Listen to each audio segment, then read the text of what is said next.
Hello दोस्तों, स्वागत है आपका आपके अपने YouTube चैनल दिसार जीकेजीएस क्लासेस में। दोस्तों, आप सब लोग कैसे हैं? उम्मीद करते हैं आप सब लोग अच्छे होंगे, स्वस्थ होंगे, मस्त होंगे और अपनी तैयारी बेहतरीन तरीके से आप सभी कर रहे होंगे। दोस्तों, जैसे कि आपको पता है, हम आपको आरआरबी, एएलपी, सीबीटी2 एग्जाम के लिए basic science and engineering rank के एक्सपेक्टेड पेपर करवा रहे हैं, जिसमें दोस्तों अभी तक हमने आपको 12 एक्सपेक्टेड पेपर करवा दिया है। आज हम करने वाले हैं एक्सपेक्टेड पेपर नंबर 13। जिसने पुरानी वीडियो नहीं देखा है, हमने प्लेलिस्ट आपके लिए बना दी है। प्लेलिस्ट में जाके आप सारे वीडियोस देख सकते हैं।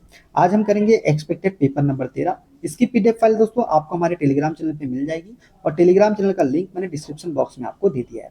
तो दोस्तों, वीडियो अच्छा लगे वीडियो को लाइक कर दीजिएगा, शेयर कर दीजिएगा, कमेंट कर दीजिएगा।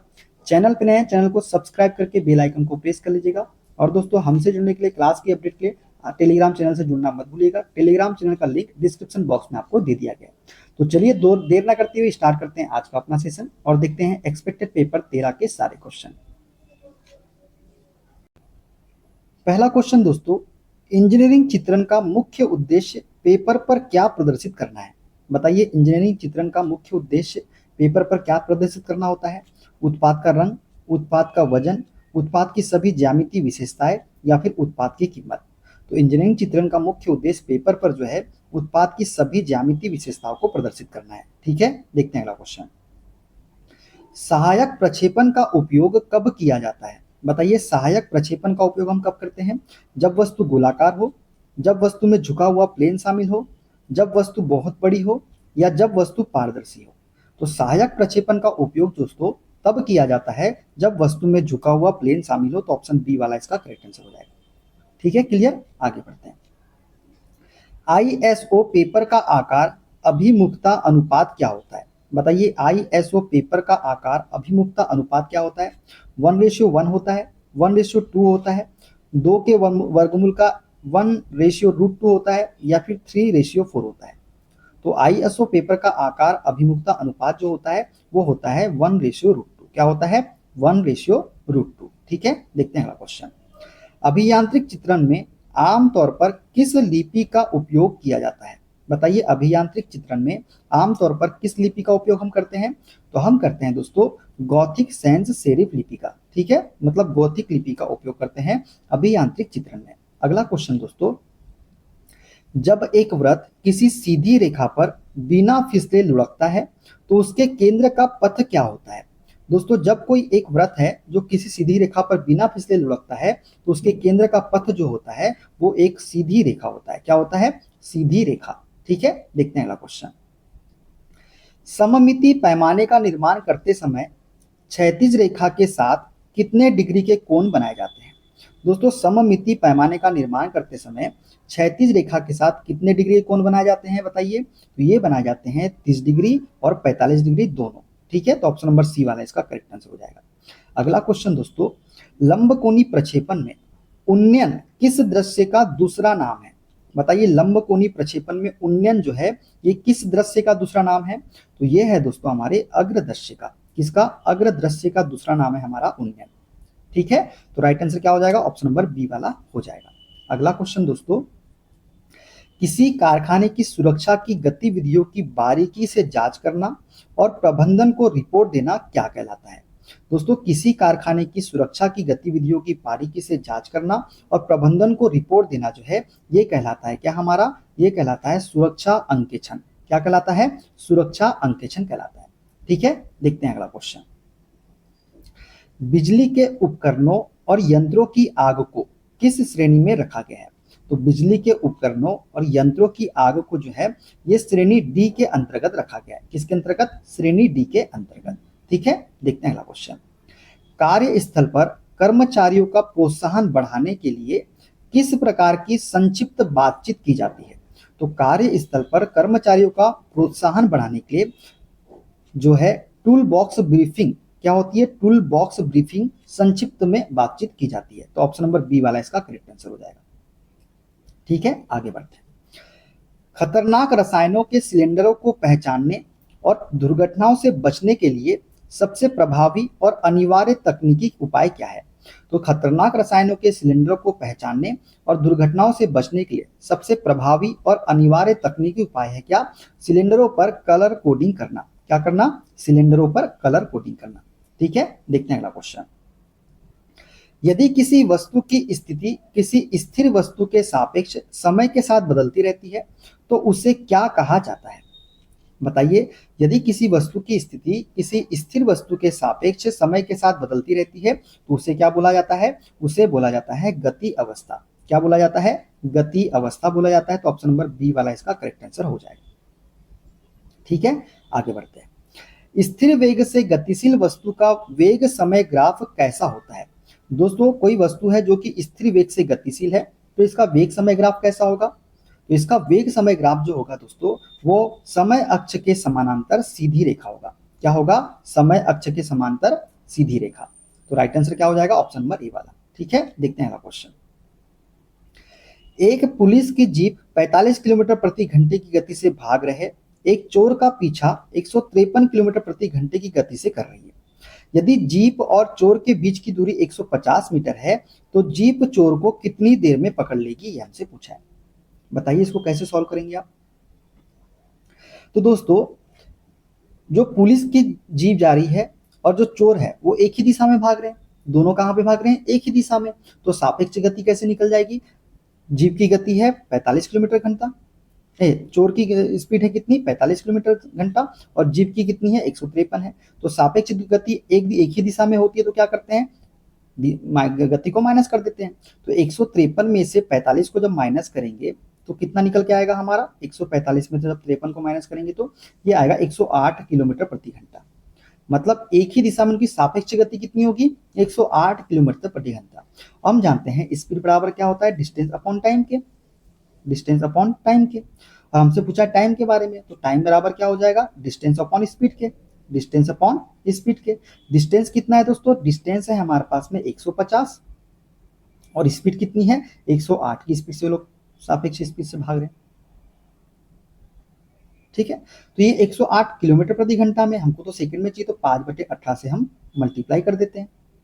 तो 18 छक 108 और 15 छक 90, 18 छक 108, 6 से काट लेते हैं, 6 दूनी 12, बच गया कितना? 3, 6 पंचे 30, 5 से काटेंगे 55 25। तो जीप चोर को कितने सेकंड में पकड़ लेगी? 5 सेकंड में पकड़ लेगी। कितने सेकंड में? 5 सेकंड में। ऑप्शन नंबर ए वाला इसका करेक्ट आंसर हो जाएगा। ठीक है, समझ में आ गया? आगे बढ़ते हैं। एक प्रक्षेप को 36 से 60 डिग्री के कोण पर 20√3 मीटर प्रति सेकंड के वेग से फेंका जाता है। उड़ान के दौरान वह समय ज्ञात करे जब प्रक्षेप का वेग उसके प्रारंभिक वेग के ठीक लंबवत होगा। क्या ज्ञात करने बोला है? समय ज्ञात करने बोला है। कैसे बनाएंगे इसको आप? तो जब भी आपको इस प्रकार से क्वेश्चन दिख जाए और समय पूछे तो आप डायरेक्टली फॉर्मूला याद रखिए। समय का जो फॉर्मूला होता है वो होता है u अपॉन जी साइन थीटा। क्या होता है? u अपॉन जी साइन थीटा। u का मान कितना है हमारे पास में? 20√3। g का मान कितना है? 10 है। और साइन थीटा, तो साइन 90 की वैल्यू कितनी होती है? √3/2। साइन 90, साइन 60 दोस्तों, सारी साइन 60 की वैल्यू क्या होती है? √3/2 होती है। तो साइन 60 रखेंगे तो √3/2 हो जाएगा। ये √3 से ये √3 कट गया, एक जीरो से एक जीरो कट गया, ये 2 चले जाएगा ऊपर, तो 2 दूनी क्या हो जाएगा? 4 सेकंड। तो 4 सेकंड जो होगा वो समय निकल के आएगा। ऑप्शन नंबर कौन सा सही हो जाएगा? ऑप्शन नंबर सी वाला करेक्ट आंसर हो जाएगा। ठीक है, क्लियर? आगे बढ़ते हैं। एक न्यूटन कितने डाइन के बराबर होता है? बताइए, एक न्यूटन जो है कितने डाइन के बराबर होता है? ये 10 की पावर 3 है दोस्तों ना, 10 की पावर 3, 10 की पावर 4, 10 की पावर 5 और 10 की पावर 6। तो एक न्यूटन जो है ये 10 की पावर 5 डाइन के बराबर होता है। क्या होता है? 10 की पावर 5 डाइन के बराबर होता है एक न्यूटन। ठीक है, देखते हैं अगला क्वेश्चन। जब लिफ्ट त्वरण से ऊपर जाती है तो व्यक्ति का आभासी भार कैसा प्रतीत होता है? दोस्तों, जब लिफ्ट त्वरण से ऊपर जाती है तो व्यक्ति का आभासी भार जो होता है ना, वो कैसे प्रतीत होता है हमको? वो हमको कैसे प्रतीत होता है बताइए? तो वो होता है हमारा राइट आंसर क्या हो जाएगा? ऑप्शन नंबर डी, बढ़ा हुआ। जब त्वरण से ऊपर जाती है तो व्यक्ति का आभासी भार कैसा प्रतीत होता है? बढ़ा हुआ प्रतीत होता है। ठीक है, देखते हैं अगला क्वेश्चन। रेखीय वेग का मात्रक क्या होता है? बताइए, रेखीय वेग का मात्रक क्या होता है? तो रेखीय वेग का मात्रक होता है दोस्तों हमारा ऑप्शन नंबर बी, मीटर प्रति सेकंड। क्या होता है? मीटर प्रति सेकंड होता है। ठीक है, देखते हैं अगला क्वेश्चन। एक स्प्रिंग तुला से लटके हुए एक पत्थर का हवा में भार 20 न्यूटन है।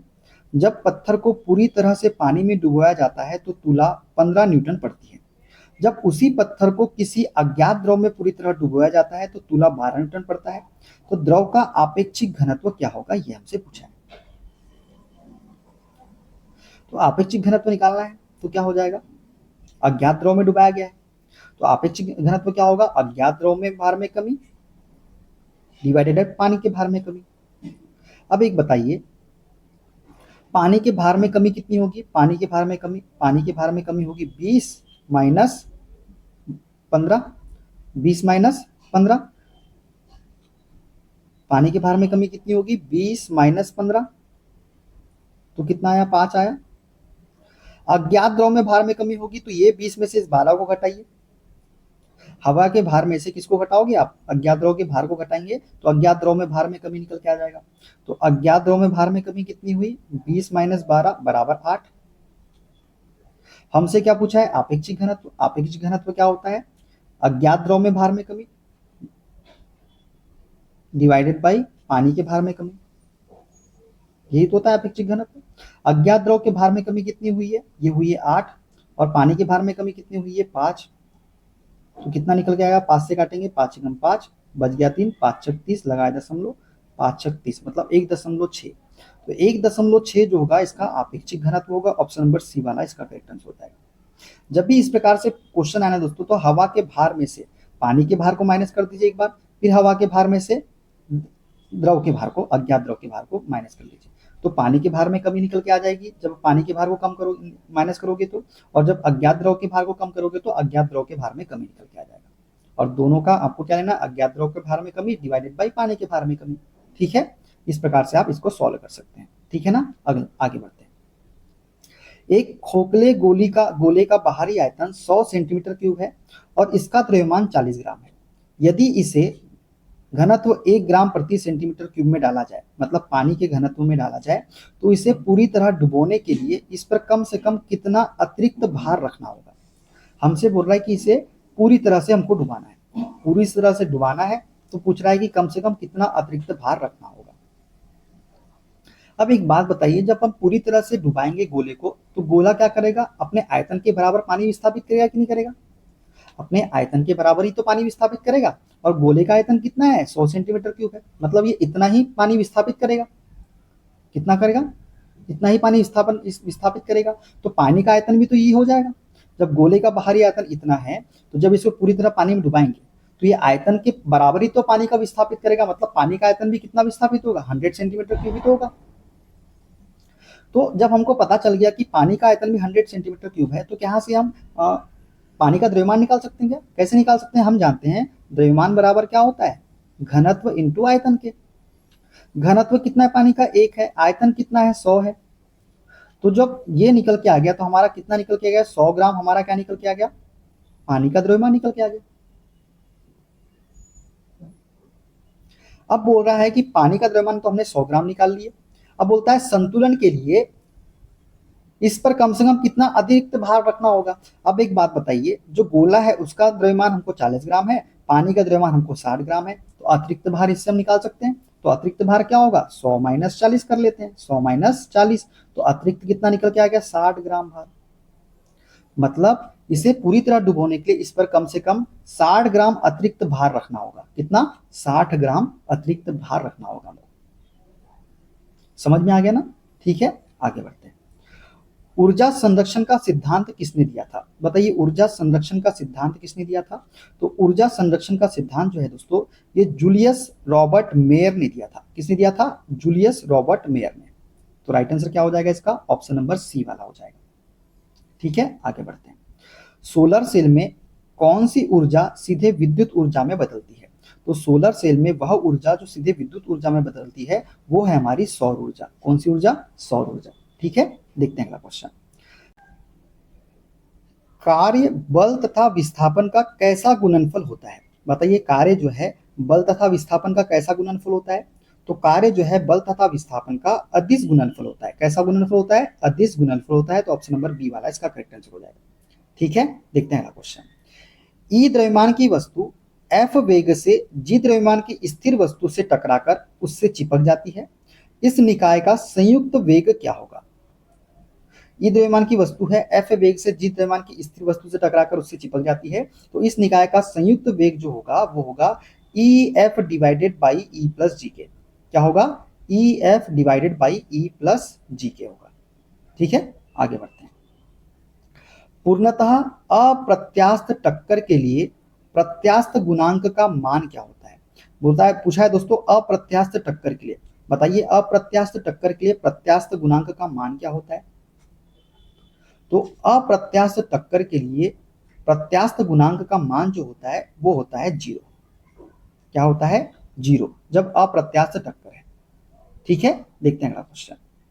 वायु में एक पृथक गोलाकार चालक जिसकी त्रिज्या r की धारिता क्या होगी? तो वायु में एक पृथक गोलाकार चालक जिसकी त्रिज्या कैपिटल R की धारिता जो होती है वो होती है 4 pi epsilon 0 into R. 4 pi epsilon 0 into R. ठीक है, तो ऑप्शन नंबर सी वाला इसका करेक्ट आंसर हो जाएगा। ठीक है ना, आगे बढ़ते हैं। अनुचुंबकीय पदार्थों की चुंबकीय संवेदनशीलता तापमान पर कैसे निर्भर करती है? क्यूरी का नियम बताना है, क्यूरी का नियम क्या है? तो अनुचुंबकीय पदार्थों की चुंबकीय संवेदनशीलता तापमान पर कैसे निर्भर करती है? जो चुंबकीय संवेदनशीलता होती है दोस्तों, जो चुंबकीय संवेदनशीलता होती है वो तापमान की क्या होती है? व्युत्क्रमानुपाती होती है। तो ऑप्शन नंबर सी वाला इसका करेक्ट आंसर हो जाएगा। ठीक है, देखते हैं अगला क्वेश्चन। मूविंग कुंडली गैल्वेनोमीटर में C बराबर K अपॉन NAB को क्या कहा जाता है?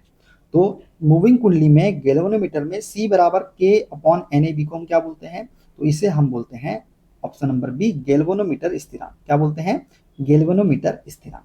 ठीक है, देखते हैं अगला क्वेश्चन। क्यूरी का नियम किसके लिए मान्य है? बताइए, क्यूरी का नियम जो है ये किसके लिए मान्य होता है? तो क्यूरी का नियम जो है दोस्तों ये अनुचुंबकीय पदार्थ के लिए मान्य है। किसके लिए? अनुचुंबकीय पदार्थ के लिए। ठीक है, देखते हैं अगला क्वेश्चन। संट क्या है? बताइए दोस्तों, संट क्या होता है? तो संट जो है ना एक अल्प प्रतिरोध वाला तार है। क्या है? एक अल्प प्रतिरोध वाला तार। ऑप्शन नंबर बी इसका करेक्ट आंसर हो जाएगा। ठीक है, देखते हैं अगला क्वेश्चन। पोटेशियम क्लोरेट और मैग्नीज डाइऑक्साइड के मिश्रण को गर्म करने पर कौन सी गैस मुक्त होती है? तो पोटेशियम क्लोरेट और मैग्नीज डाइऑक्साइड के मिश्रण को गर्म करने पर कौन सी गैस निकलती है बताइए? तो इसका राइट आंसर हो जाएगा option number C, oxygen gas. ठीक है, देखते हैं अगला क्वेश्चन। जल के क्वथन बिंदु को कौन सा नियत बिंदु कहते हैं? तो जल के क्वथन बिंदु को हम बोलते हैं उच्च नियत बिंदु। क्या बोलते हैं? उच्च नियत बिंदु बोलते हैं। ठीक है, देखते हैं अगला क्वेश्चन। 0 केल्विन समीप के ताप के मापन को क्या कहते हैं? तो 0 केल्विन के समीप के ताप के मापन को हम बोलते हैं क्या? बताइए। तो 0 केल्विन समीप के ताप के मान को हम बोलते हैं क्रायोजेनिक। क्या बोलते हैं? क्रायोजेनिक बोलते हैं। ठीक है, क्लियर? आगे बढ़ते हैं नेक्स्ट क्वेश्चन पर। ऊष्मागतिकी में परम शून्य ताप का मान सेल्सियस पैमाने पर कितना होता है? तो ऊष्मागतिकी में परम शून्य ताप का मान सेल्सियस पैमाने पर कितना होता है? तो ये होता है दोस्तों हमारा -273.15 डिग्री सेल्सियस। तो ऑप्शन नंबर सी वाला इसका करेक्ट आंसर हो जाएगा। ठीक है ना, आगे बढ़ते हैं। एक पिंड 10 मिनट में 60 डिग्री सेल्सियस से 50 डिग्री सेल्सियस तक ठंडा होता है, जबकि परिवेश का तापमान 30 डिग्री सेल्सियस है। न्यूटन के शीतलन नियम से औसत तापांतर क्या होगा? बताइए, औसत तापांतर क्या होगा? तो औसत ताप अगर हम निकाले, औसत ताप निकाले अगर हम, औसत ताप क्या होगा? 60 प्लस 50, 60 प्लस 50 डिवाइडेड बाई 2। तो ये कितना हो जाएगा? 110/2। मतलब जो औसत ताप होगा वो कितना आएगा? 55 डिग्री सेल्सियस आएगा। जब औसत ताप 55 डिग्री सेल्सियस है हमारे पास में, तो औसत तापांतर क्या होगा? तो औसत तापांतर क्या निकालेंगे? इस औसत ताप में से ये परिवेश के तापमान को घटा दीजिए, तो 55 माइनस 30 कर लीजिए, तो कितना निकल के आ जाएगा? 25 निकल के आ जाएगा। तो जो औसत तापांतर होगा वो कितना होगा? 25 डिग्री सेल्सियस होगा। ठीक है, क्लियर? आगे बढ़ते हैं। सापेक्ष त्रुटि का सूत्र क्या होता है? बताइए, सापेक्ष त्रुटि का सूत्र क्या होता है? तो सापेक्ष त्रुटि का सूत्र होता है माध्य निरपेक्ष त्रुटि डिवाइडेड बाय माध्यमान के। तो ऑप्शन नंबर बी वाला इसका करेक्ट आंसर हो जाएगा। ठीक है, देखते हैं अगला क्वेश्चन। सार्थक अंक क्या प्रदर्शित करते हैं? दोस्तों, जो सार्थक अंक होते हैं ये क्या प्रदर्शित करते हैं? तो ये मापन की शुद्धता और विश्वसनीयता को प्रदर्शित करते हैं। तो ऑप्शन नंबर बी वाला इसका करेक्ट आंसर हो जाएगा। ठीक है, देखते हैं अगला क्वेश्चन। एक मेगा इलेक्ट्रॉन वोल्ट में कितने जूल होते हैं? बताइए, एक मेगा इलेक्ट्रॉन वोल्ट में कितने जूल होते हैं? तो एक मेगा इलेक्ट्रॉन वोल्ट में 1.6 इंटू 10⁻13 जूल होते हैं। तो ऑप्शन नंबर बी वाला इसका करेक्ट आंसर हो जाएगा। ठीक है, देखते हैं अगला क्वेश्चन। विश्व पर्यावरण दिवस कब मनाया जाता है? बताइए, विश्व पर्यावरण दिवस हम कब मनाते हैं? तो ये मनाते हैं 5 जून को। कब मनाते हैं? 5 जून को। मॉन्ट्रियल प्रोटोकॉल किससे संबंधित है? तो मॉन्ट्रियल प्रोटोकॉल जो है ये ओजोन परत संरक्षण से संबंधित है। तो ऑप्शन बी वाला इसका करेक्ट आंसर हो जाएगा। ठीक है, देखते हैं अगला क्वेश्चन। सतत विकास लक्ष्य 6 का मुख्य विषय निम्न में से क्या है? सतत विकास लक्ष्य 6वें का मुख्य विषय क्या है, ये हमसे पूछा है। तो सतत विकास लक्ष्य 6 का मुख्य विषय जो है ये है सभी के लिए पानी और स्वच्छता। क्या है? सभी के लिए पानी और स्वच्छता। ऑप्शन नंबर बी वाला इसका करेक्ट आंसर हो जाएगा। ठीक है, क्लियर, आगे बढ़े। प्रयास द्वारा चली गई दूरी और भार द्वारा चली गई दूरी के अनुपात को क्या कहते हैं? तो प्रयास द्वारा चली गई दूरी और भार द्वारा चली गई दूरी के अनुपात को हम बोलते हैं वेग अनुपात। क्या बोलते हैं? वेग अनुपात बोलते हैं। ठीक है, देखते हैं अगला क्वेश्चन। मशीन के नियम P बराबर 0.1 W प्लस 8 में M का मान क्या है? तो M का मान क्या है यहाँ पे हमारे पास में? ये है मशीन की स्थिरांक या ढाल का गुणांक। तो मशीन का स्थिरांक या फिर ढाल का गुणांक जो होता है ये M का मान है। ठीक है, ऑप्शन नंबर बी वाला इसका करेक्ट आंसर हो जाएगा।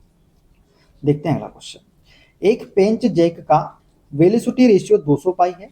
यदि पिच 10 mm हो तो हैंडल की लंबाई क्या होगी? हमसे क्या पूछा है? हैंडल की लंबाई।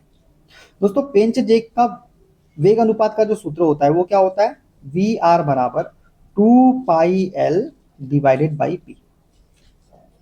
2πl डिवाइडेड बाई पी मतलब ये क्या है? पिच है। तो मान रख लेते हैं दो,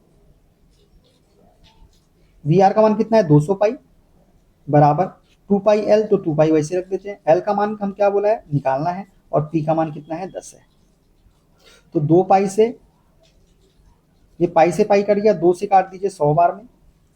तो एल का मान कितना निकल के आ गया हमारा? 1000 mm निकल के आ गया। कितना? 1000 mm। तो 1000 mm ऑप्शन नंबर सी वाला इसका करेक्ट आंसर हो जाएगा। ठीक है, तो पेंच जेक का जब वेलोसिटी रेशियो का मान क्या होता है? 2πl divided by P. ठीक है, देखते हैं क्वेश्चन। एक झुके हुए तल का कोण थीटा है। यदि इस तल पर किसी भार को खींचने के लिए आवश्यक आदर्श प्रयास P बराबर W साइन थीटा है तो इसका वेग अनुपात क्या होगा? बताइए, वेग अनुपात क्या होगा? अच्छा दोस्तों, एक झुका हुआ तल है जिसका कोण कितना है? थीटा डिग्री है। यदि इस तल पर किसी भार को खींचने के लिए आवश्यक आदर्श प्रयास मतलब एफर्ट जो है ये W साइन थीटा के बराबर है तो इसका वेग अनुपात क्या होगा? अब आदर्श प्रयास बोल रहा है मतलब मशीन क्या होगी? आदर्श मशीन होगी। तो हम एक चीज जानते हैं, आदर्श मशीन में वेलोसिटी रेशियो बराबर क्या होता है? मैकेनिकल एडवांटेज के होता है। मतलब ये क्या होता है? लोड बटे एफर्ट होता है कि नहीं होता है मैकेनिकल एडवांटेज? या मैं बोलूं लोड मतलब W अपॉन P। अब ये P बराबर हमको बोला गया है W साइन थीटा है तो रख लीजिए W sine theta, W upon में W साइन थीटा। तो W से W कट गया तो बचा क्या है यहाँ पे? 1 अपॉन साइन थीटा। तो जो वेलोसिटी रेशियो अनुपात क्या होगा? वो भी तो 1 बटे साइन थीटा ही होगा क्योंकि आदर्श मशीन में वेलोसिटी रेशियो बराबर होता है मैकेनिकल एडवांटेज के।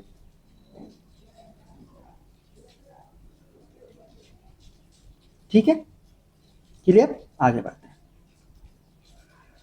मिश्रित उत्तोलक का मुख्य उद्देश्य क्या है? बताइए, मिश्रित उत्तोलक है इसका मुख्य उद्देश्य क्या है? तो मिश्रित उत्तोलक का मुख्य उद्देश्य होता है बहुत सीमित स्थान में अत्यधिक यांत्रिक लाभ प्राप्त करना। ऑप्शन नंबर बी वाला इसका करेक्ट आंसर हो जाएगा।